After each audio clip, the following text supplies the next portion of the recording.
అధ్యక్ష మీరు 6 గ్యారెంటీలో చెప్పారు ప్రతి మహిళకు నెలకు 2500 ధోకా, అవ్వ తాతలకు 4000 పింఛన్ ధోకా, దివ్యాంగులకు 6000 పెన్షన్ ధోకా,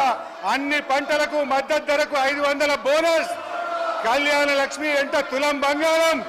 ప్రతిరోజు సీఎం ప్రజా దర్బార్, ప్రభుత్వంలో ఆర్టీసీ విలీనం,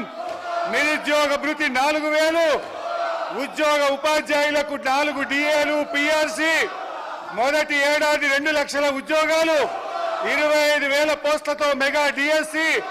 విద్యార్థులకు 5 లక్షల విద్యా భరోసా కార్డు, డిసెంబర్ 9 రైతులందరికీ 2 లక్షల రుణమాఫీ, రైతు భరోసా రైతన్నలకు కౌలు రైతులకు 15,000 డోకా, ఆటో డ్రైవర్లకు 12,000 ఆర్థిక సహాయం. డోకా డోకా డోకా కాంగ్రెస్ పార్టీయే ఒక పెద్ద డోకాగా మారింది అధ్యక్ష.